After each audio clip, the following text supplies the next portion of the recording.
ভারতবর্ষের লোকসভা ভোটে পঞ্চম দফার ভোট আগামীকাল শুরু হতে চলেছে, আর তারই মধ্যে সারা দেশ জুড়ে তুফান, ঝড় এবং আঁধি আসতে চলেছে। থাম্বনেইল দেখে আপনারা বুঝতে পারছেন মোদি ঝড় আসতে চলেছে, মোদি তুফান আসতে চলেছে। কারণ পিএম নরেন্দ্র মোদি তার গাড়ির গিয়ার কিন্তু চেঞ্জ করেছে, একদম পঞ্চম গিয়ারে গাড়ি দিয়েছে। কেন বলছি, ভিডিওটি শেষ অবধি দেখুন, পুরো ক্লিয়ার হয়ে যাবে কেন পিএম মোদি চতুর্থ গিয়ার থেকে পঞ্চম গিয়ারে গাড়ির স্পিড তুলেছেন, কি যোগ হচ্ছে, কি বিয়োগ হচ্ছে, দুধ কা দুধ পানি কা পানি। এই ভিডিও এন্ডে বুঝতে পেরে যাবেন। তো এই ভিডিওটি স্কিপ না করে সম্পূর্ণ দেখার আপনাদের কাছে অনুরোধ রইল। আর যদি ভালো লাগে ভিডিও শেষে অবশ্যই একটা লাইক শেয়ার করবেন। আপনাদের ছোট লাইক আমাদেরকে পরবর্তী ভিডিও বানানোর পূর্বে মোটিভেট করে। আর যদি কিছু বলবার থাকে অবশ্যই ভিডিও কমেন্ট বক্সে জানাবেন। চতুর্থ দফা অবধি গাড়ি ছিল চতুর্থ গিয়ারে, পঞ্চম দফা আসতেই পিএম মোদি নরেন্দ্র মোদিজি গাড়ি কিন্তু পঞ্চম গিয়ারে নিয়েছে।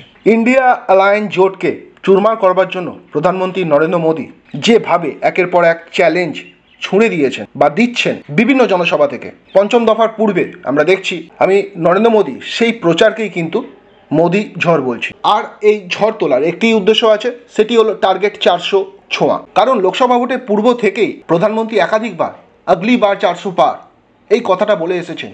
আর এবছর লোকসভা ভোটে জিতছে তো এনডিএ অর্থাৎ ভারতীয় জনতা পার্টি, তা জেনে শুনেও প্রধানমন্ত্রী ছুটে বেড়াচ্ছে সেই 400 সিট পার করবার জন্য। কারণ ভারতের প্রধানমন্ত্রী নরেন্দ্র মোদি সেই মানুষের মধ্যেই পড়েন না যিনি জয় নিশ্চিত জেনে যাবার পরেও চুপচাপ বসে থাকবেন, অর্থাৎ আত্মতুষ্টির কোনো জায়গা কিন্তু তিনি রাখেন না।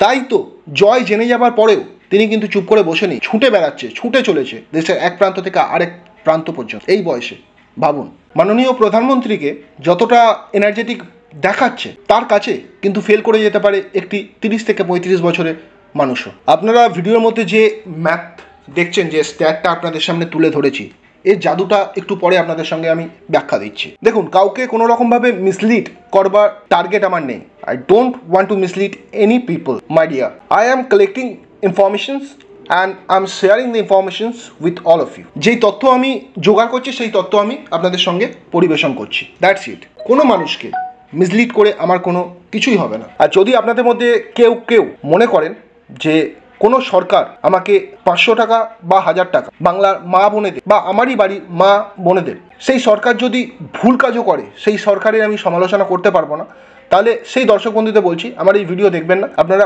সেই সমস্ত চ্যানেলকে ফলো করুন যারা 500-1000 টাকার পরিবর্তে বিকিয়ে আসে নিজেদের। আজকেই তো দেখলাম এবার টার্গেট করা হয়েছে দেশের রামকৃষ্ণ মিশনকে। রামকৃষ্ণ মিশনের কিছু স্বামীজিকে এবার টার্গেট করা হয়েছে, তাদের ব্যাপারে উল্টোপাল্টা বলা হচ্ছে। Being a student of Ramakrishna mission, একজন রামকৃষ্ণ মিশনের স্টুডেন্ট হয়ে আমি ছিলাম একসময়, তো আমি তো এই জিনিসকে টলারেট করব না, অবশ্যই এর কড়া নিন্দা করব। যারা 500 এবং 1000 টাকা পেয়ে খুশি তারা অবশ্যই কিন্তু করবে না। আচ্ছা, চতুর্থ পর্বের ভোট শেষে বিজেপির একাধিক মন্ত্রীদের আমরা বলতে শুনছি যে তারা প্রায় 270 আসন কিন্তু টাচ করে ফেলেছে। বিশেষ করে আমাদের দেশের স্বরাষ্ট্রমন্ত্রী অমিত শাহজি এই কথাটা কিন্তু বলছেন। এখনো পর্যন্ত চতুর্থ দফায় মোট যে 379টি সিটে ভোট হয়েছে তার মধ্যে 270টি কিন্তু তারা স্পর্শ করেছে, এটা কিন্তু বিজেপি সূত্রে দাবি করা হচ্ছে।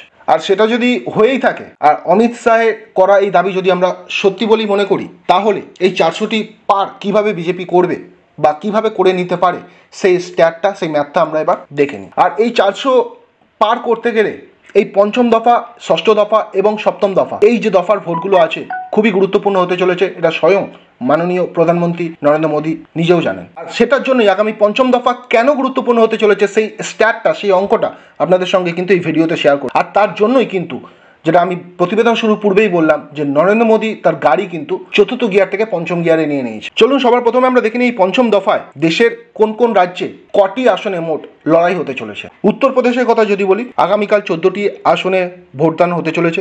বিহারে 5টি আসন, মহারাষ্ট্রে 13টি, পশ্চিমবঙ্গে 7টি, উড়িষ্যায় 5টি আসন, ঝাড়খণ্ডে হতে চলেছে 3টি আসনে, জম্মু কাশ্মীরে 1টি এবং লাদাখে হচ্ছে 1টি। টোটাল আসন সংখ্যা এই পঞ্চম দফাতে যেটা দাঁড়াচ্ছে সেটা হলো 49টি। চলুন এবার আমরা দেখে নিই 2019 সালে এই পঞ্চম দফাতে ভারতীয় জনতা পার্টির পারফরমেন্স কেমন ছিল 2019 সালে। আর কেনই বলছি যে এই পঞ্চম দফাতে যেই রাজ্যে ভোট হতে চলেছে খুবই গুরুত্বপূর্ণ হতে চলেছে, এটা স্বয়ং নরেন্দ্র মোদীও জানেন, যদি ওনাকে 400 পার করতে হয়। সবার প্রথম আমরা দেখে নিই 2019 সালে ভারতীয় জনতা পার্টি অর্থাৎ এনডিএ পঞ্চম দফাতে রেজাল্ট কি হয়েছিল। দেখুন, পঞ্চম দফায় মোট যে আসন সংখ্যা ছিল 2019-এ, 2024-এও সেটাই আছে 49টি। বিজেপি তার মধ্যে পেয়েছিল 41টি আসন, ইন্ডিয়া জোট পেয়েছিল 6টি আসন এবং অন্যান্যরা পেয়েছিল 2টি আসন। আপনারা আপনাদের ফোনের স্ক্রিনে সেটাই দেখতে পাচ্ছেন। এবার আপনারা দেখুন এইটা 2019-এর থেকে 2024-এ বিজেপি সামগ্রিক রেজাল্ট আরও ভালো হচ্ছে, এটা কনফার্ম। কিন্তু আমি যদি 2019-এর রেজাল্টটাকেই ধরে নিই এই পঞ্চম দফার ক্ষেত্রে, সেক্ষেত্রে ফিগারটা এরকম দাঁড়াচ্ছে দেখুন। মানে অমিত শাহের দাবি যদি সত্যি হয় যে এখনো পর্যন্ত চতুর্থ দফা অবধি 379টি কেন্দ্রে ভোট হয়েছে, তার মধ্যে অমিত শাহ দাবি করছে 270টি কিন্তু বিজেপি পেয়ে গেছে, সেটাই যদি সত্যি হয় এবং যদি 2019-এরই পারফরমেন্স আমরা 2024-এ বিজেপির ক্ষেত্রে ধরে রাখি, অর্থাৎ 2019-এ যে 41টি পেয়েছিল 2024-এও সেই 41টি আসনেই কিন্তু জয়ী হচ্ছে, যদি সেটাই ধরি তাহলে আসন সংখ্যা কত দাঁড়াচ্ছে দেখুন। প্লাস করে 270-এর সাথে 41 41টি যোগ করলে 311টি হচ্ছে। আমরা জানি যে এনডিএ ম্যাজিক ফিগার এবছর 400 বলে রেখেছে, তো 400 থেকে যদি আমরা 311 মাইনাস করি তাহলে দেখতে পাচ্ছেন যে 89টি আসন তাহলে আর বাকি থাকছে 400 ধরতে। আর সেটা কত সিটের মধ্যে, কতগুলি আসনের মধ্যে, যেটা আগামী ষষ্ঠ সপ্তম দফায় 114টা সিটে ভোট হতে চলেছে। অর্থাৎ 114টা সিটের মধ্যে বিজেপিকে 400 পার করতে গেলে আর 89টি কিন্তু আসনে জয়ী হতে হবে। সেটাই বলছে কিন্তু ম্যাথ, সেটাই বলছে কিন্তু স্ট্যাট। আর সেটা বুঝে গেছেন আমাদের মাননীয় প্রধানমন্ত্রী নরেন্দ্র মোদীজি, আর যার জন্যই তিনি তার গাড়ি কিন্তু 5th গিয়ারে নিয়ে নিয়েছেন। অর্থাৎ 2019-এর রেজাল্টই যদি আমি ধরে এগাই তাহলে কিন্তু এই মাত্র সংখ্যা লাগছে, 89টি সিট লাগছে। আর যদি পঞ্চম ষষ্ঠ সপ্তম দফায় 2019-এর থেকে যদি আরও যেটা এক্সপেক্ট করা হচ্ছে রেজাল্ট ভালো যদি হয়ে থাকে, সেক্ষেত্রে এই সংখ্যাটি 89টি কিন্তু আরও কমে যাবে। আমরা বলছি যদি অমিত শাহের দাবি সত্যি হয়, আমি অমিত শাহের দাবির ওপর কিন্তু এই ক্যালকুলেশন করেছি, আর এটা আমি তথ্য শেয়ার করছি দর্শক বন্ধুরা।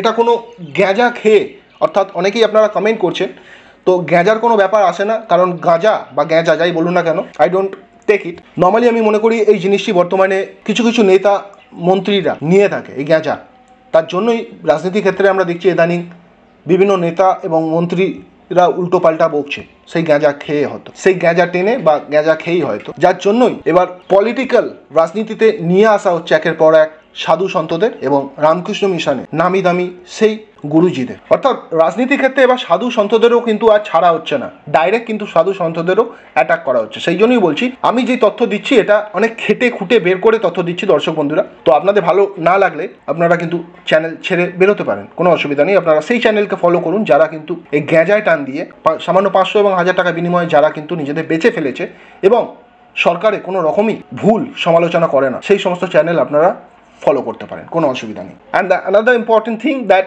I am not trying to mislead anybody by my video or with my video. I am telling the truth এবং আপনারা সকলেই জানেন truth is always bitter, সত্যি সবসময় তেতোই হয়, সেই জন্যই এই সত্যিটা হয়তো অনেকের কাছে তেতো লাগছে। তো দর্শক বন্ধুরা বুঝতেই পারছেন পুরো টার্গেট সেট, আর সেই সেট করা টার্গেট ছোঁয়ার জন্যই পিএম মোদি তার গাড়ি গিয়ার শিফট করেছে পঞ্চম গিয়ারে। এই পঞ্চম দফায় উত্তরপ্রদেশের যে 14টি আসনে ভোট হতে চলেছে পঞ্চম দফার ক্ষেত্রে খুবই গুরুত্বপূর্ণ হতে চলেছে, কারণ 2019-এর দিকে যদি আমরা তাকাই বিজেপি এই উত্তরপ্রদেশ থেকে এই পঞ্চম দফাতে 14টি আসনের মধ্যে 13টি আসনে জয়ী হয়েছিল, আর এবারে সেই সিটটাকে 14 করতে ব্যস্ত হয়ে পড়েছে কিন্তু স্বয়ং প্রধানমন্ত্রী নরেন্দ্র মোদী। এই 14টি আসনের মধ্যে 2019-এ কংগ্রেস পেয়েছিল মাত্র একটি আসন, এবারে কংগ্রেসের সেই আসনটাকেও পুঁছে দেওয়ার চেষ্টা করছে ভারতীয় জনতা পার্টি এবং 14টি আসনের মধ্যে 14টি কিন্তু এক্সপেক্ট করছে ভারতীয় জনতা পার্টি। আর প্রধানমন্ত্রী নরেন্দ্র মোদীর এই গাড়িকে চতুর্থ থেকে পঞ্চম গিয়ারে শিফট করাকে মোটেই ভালোভাবে দেখছে না বিরোধী দলের একাধিক নেতারা। যেমন নাম করে বলছি, আপনাদের ছবির মধ্যে দেখতে পাচ্ছেন রাহুল গান্ধী, 2 হলো অখিলেশ যাদব। অখিলেশ যাদবকে তো আমি গতকাল একটি নিউজ চ্যানেলকে সাক্ষাৎকারে বলতে দেখলাম, মানে বিজেপিকে আক্রমণ করতে গিয়ে তিনি এই উদাহরণটা দিচ্ছেন যে বর্তমানে উনি জ্বরে ভুগছেন এবং সেই জ্বর সারাতে, আগে যেই জ্বর সারাতে 500 mg 500 পাওয়ারের যে প্যারাসিটামল খেলেই সুস্থ হয়ে যেতাম আমরা, সেই 500তে নাকি এখন কাজ করছে না, তিনি এখন 650 খাচ্ছেন এবং 650 খেয়ে সুস্থ হচ্ছেন। তো তিনি এইটার মাধ্যমে তিনি বোঝাতে চেয়েছেন ওষুধে কত পরিমাণে নাকি ভেজাল মেশাচ্ছে আমাদের সেন্ট্রাল গভর্নমেন্ট, অর্থাৎ এক কথা হলো ভারতীয় জনতা পার্টি বিজেপি। আদৌ এই ওষুধের মধ্যে ভেজাল মেশানো হচ্ছে কি হচ্ছে না আমি তো জানি না, তবে এটা দেখে ভালো লাগছে, শুনে ভালো লাগছে যে মোদি ঝড়ে এই বিরোধী নেতাদের জ্বর এসে গেছে এবং সেই জ্বর কিন্তু সারছে না 500 mg পাওয়ারের প্যারাসিটামল খেয়ে, 650 খেতে লাগছে, শুনে ভালো লাগছে। বুঝতে পারছেন একজনকে হারানো, সেই নামটি হলো নরেন্দ্র মোদী। একজনকে হারানোর জন্য সব বিরোধী দল একজোট হয়ে গেছে ইন্ডিয়া অ্যালায়েন্সে। কতটা মোদি ঝড়ে আক্রান্ত এই বিরোধী দল বুঝতে পারছেন?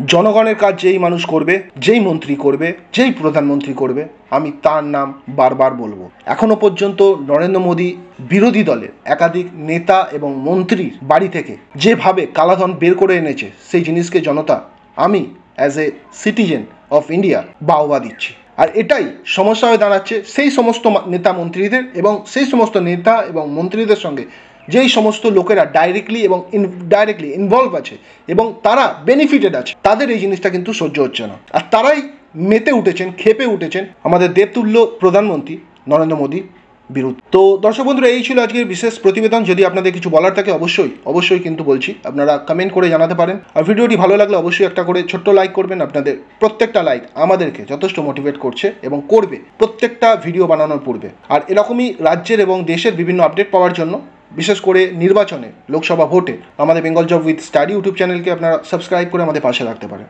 ভালো থাকবেন, সুস্থ থাকবেন, নমস্কার।